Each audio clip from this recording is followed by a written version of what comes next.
Front and Center. Front and Center.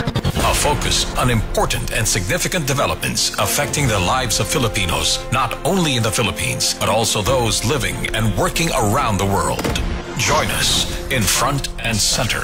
Front and Center. Here on Radyo Pilipinas World Service. Welcome to Front and Center, where we focus on developments in the Philippines, legislation that provides policies and directions that strives to promote a better economy for the country, issues that concern the welfare and well-being of every Filipino. All of these and more will be Front and Center. You can watch this program live on our Facebook page. That's Radyo Pilipinas World Service. So join us for another edition of Front and Center with your host, Jerome Toledo. Recently, the Social Weather Station, or SWS, has released its February 2025 survey item, which asks whether former President Rodrigo Duterte should be held accountable for the killings related to illegal drugs during his administration. And the result was 51% of Filipinos across the country agreed that the former President Duterte should be held accountable on his drug war campaign. However, 25% of respondents disagreed, while 14% were undecided and 10% said they didn't know enough to give an opinion. Meanwhile, the Visayas region registered the highest number of Filipinos who agree that Duterte should be held liable. That's at 62%. And it was followed by Northern Luzon at 60%, Balanced Luzon at 49%, Central Luzon at 48%, Mindanao at 47%, the National Capital Region at 45%, and Southern Luzon at 44%. And that survey was commissioned by the Strat-based group and has interviewed over 1,800 adult respondents nationwide. And to break it down, that's 300 in Metro Manila, 900 in Balanced Luzon or Luzon outside Metro Manila, 300 in the Visayas, and 300 in Mindanao. And the said survey was conducted from February 15 to 19. So how is this survey going to affect the complex political landscape given that we are heading into a midterm election this May? And joining me now is a political analyst and at the same time an attorney by profession, Attorney Ed Chico. Attorney Ed, good morning and thank you for joining us here on Front and Center. Well, good morning, and of course, good morning to your televiewers or your listeners, because I understand there are several platforms through which your program is actually being aired.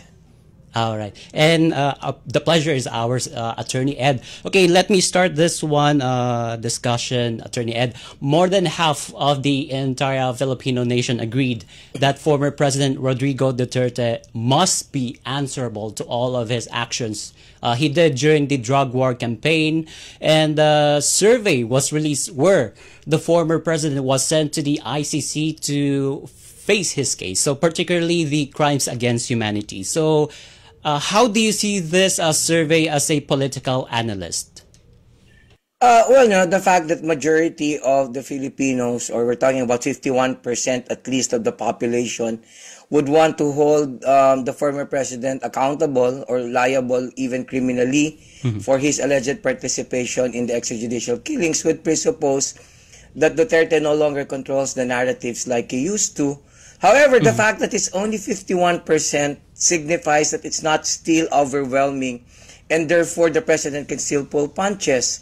So at the end of the day, the situation is actually very volatile, depending, of course, on how the government would handle this situation and how the other stakeholders would be able to respond to this. It would somehow, the way they would handle this would somehow determine what's going to happen in the next few months. Particularly the days leading to the midterm elections. I see. It's very interesting. And so interestingly, and also I would like to point out, Attorney Ed, that this survey was commissioned on February 15 to 19. And on that period, Attorney Ed, Duterte ICC case is not yet there, and the discussion so far in relation to the Dutertes was her daughter, the embattled Vice President Sara Duterte, with the looming impeachment complaints against her. So, what are your thoughts on this? Well, I mean, we have to find out what exactly is the reaction of the public after the ICC effected an arrest through the government. We really need to find out the impact of that insofar as public perception is concerned, because you have to understand that by nature and culturally, from a cultural standpoint, Filipinos are actually very reactive. So it means we react to situations, we react to events. We do not necessarily have deep-seated understanding of issues. So the Attorney Ed? Attorney Ed? Okay, I was asking Attorney Ed about the survey, particularly this SWS survey that says that 51% of the Filipinos, 51% of Filipinos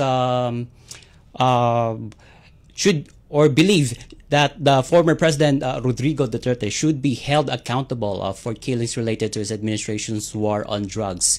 And surprisingly or interestingly, the Visayas was registered at 62%. And as we know, Visayas is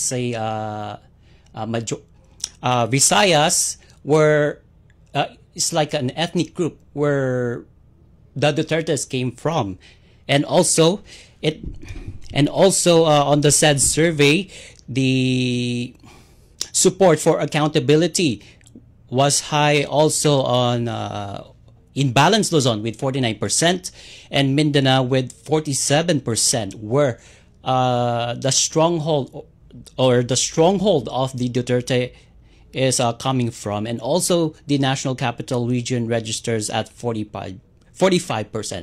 I think Attorney Ed Chico is back on the line. Okay, and with that, we will try to get back with Attorney Ed Chico, but first, we will take a short break. Time to celebrate kulturang Pinoy, tradisyon, musika, sining, literatura at iba pa. Anything and everything fun and Filipino. Ito ang Pinoy Kultura. How could you ever forget the magical feeling that courtship or panliligaw brings in your younger years? High school life, for my high school life, every memory kay ganda. Nandyan yung itutulak ka ng tropa whenever your crush passes by. Ang saya ng high school, seniors in my school, di na mapapantayan. Then you start sending her love letters and flowers at paminsay maglalakas loob ka to ask if you could walk her home. I've fallen for you. And it doesn't end there. May sayawan o disco pag birthday ng barkada and you get to see her there too. Till I met you. Kikiligin ka pag sulyap ni crush. Yayain mong sumayaw pag tugtog ng pinakahihintay na love song. And that evening seems so perfect na parang kayo lang ang tao sa dance floor.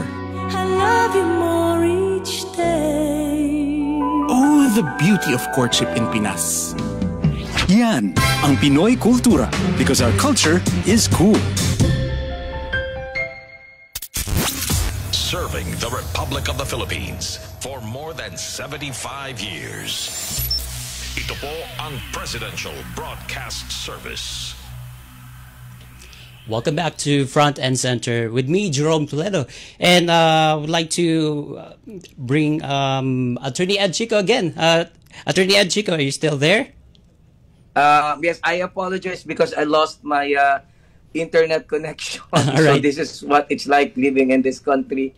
Considering that I live in the north of the Philippines, which supposedly, according to one political analyst, Yeah. should be considered part of Southern Europe. Oh, But, I know just lost my I know internet connections. who are you talking about?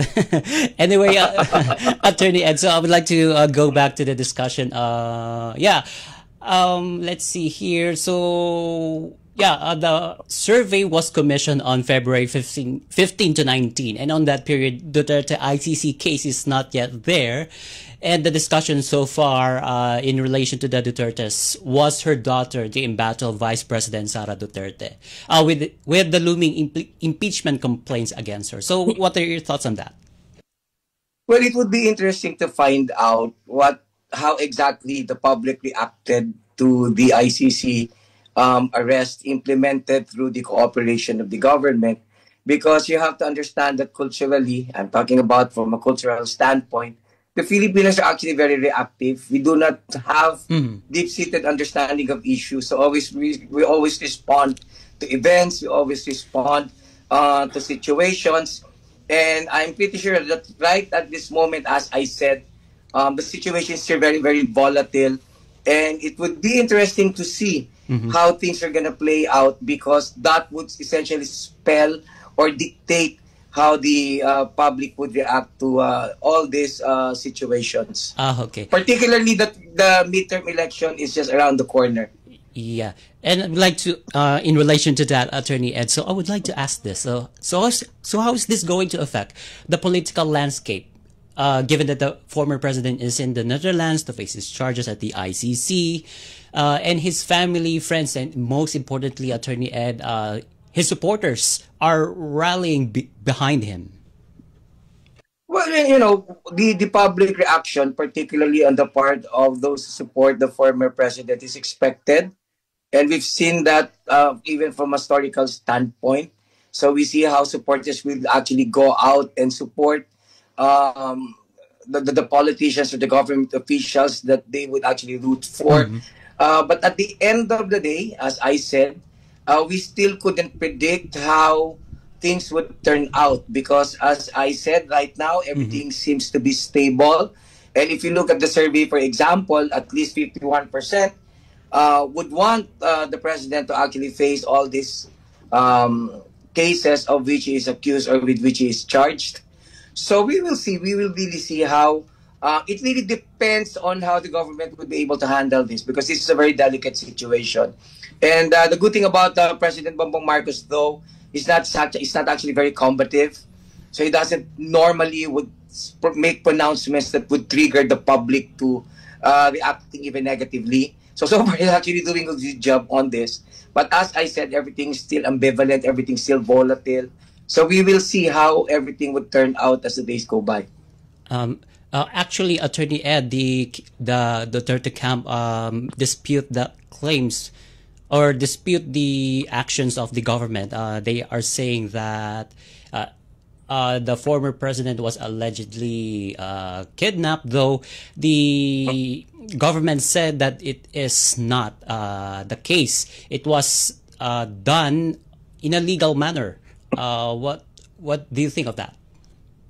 Well, actually, objectively, there's a lot of gray area in this situation. In the part of the ICC, for the very first time, they were confronted with the situation that they would want to issue a warrant of arrest and ask assistance from a country which supposedly is no longer a member state.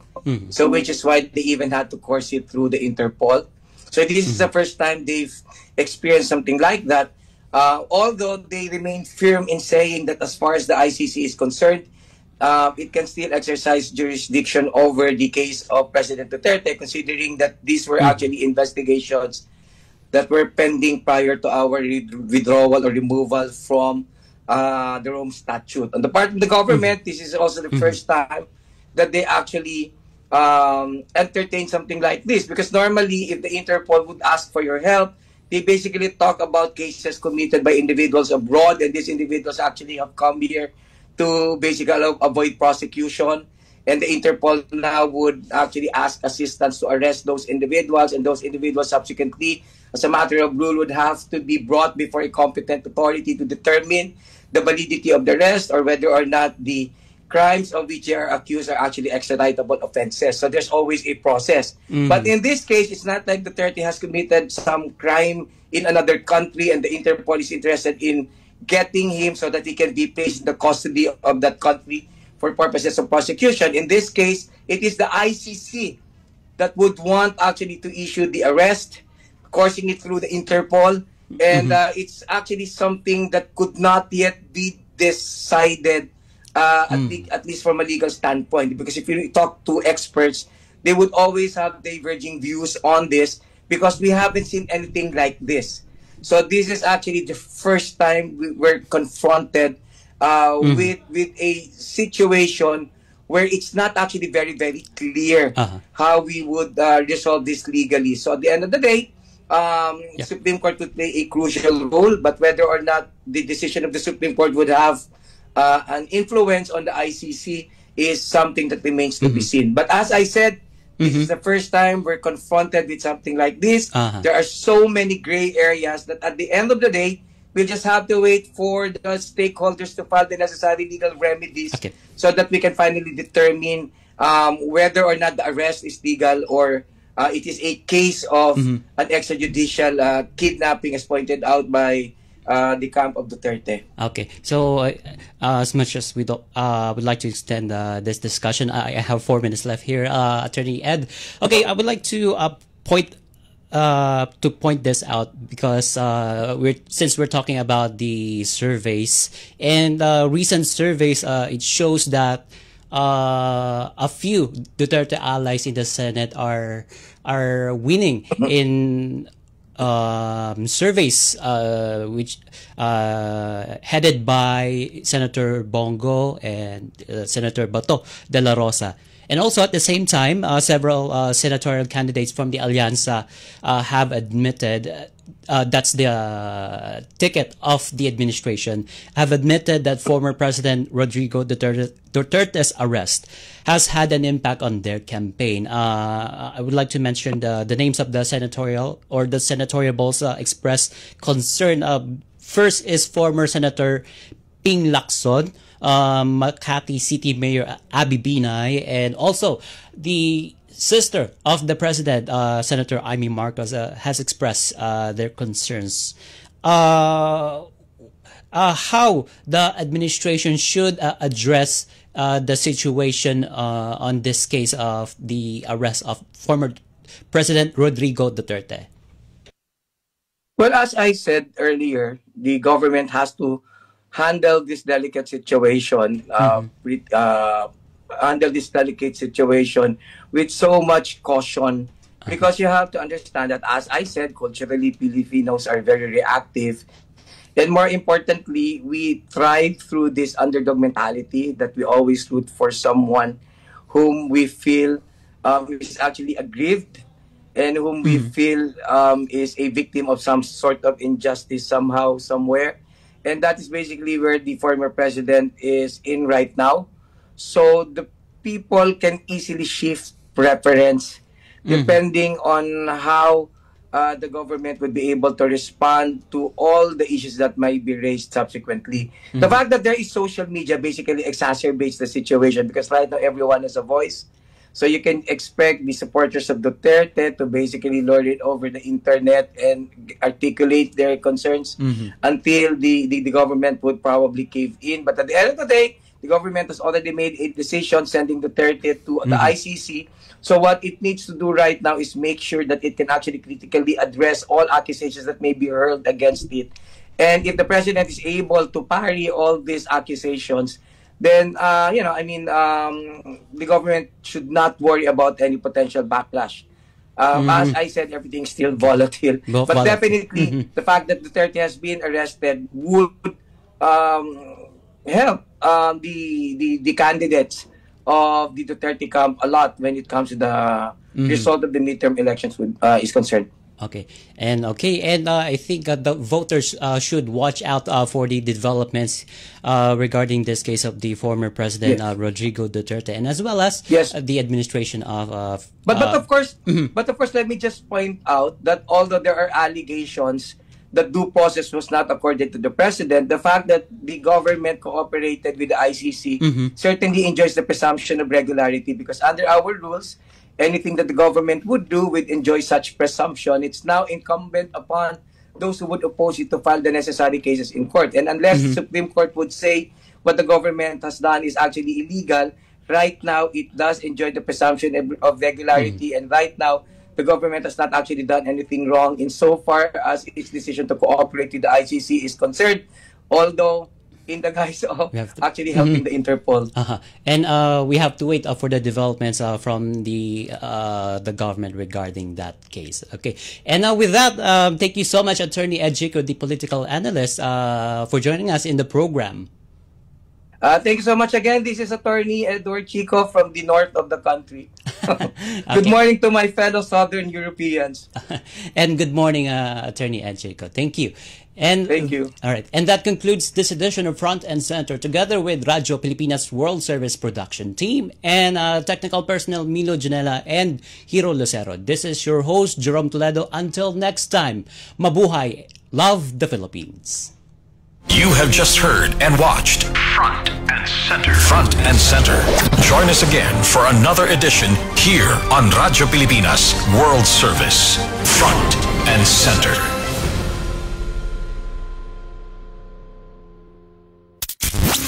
Serving the Republic of the Philippines for more than 75 years.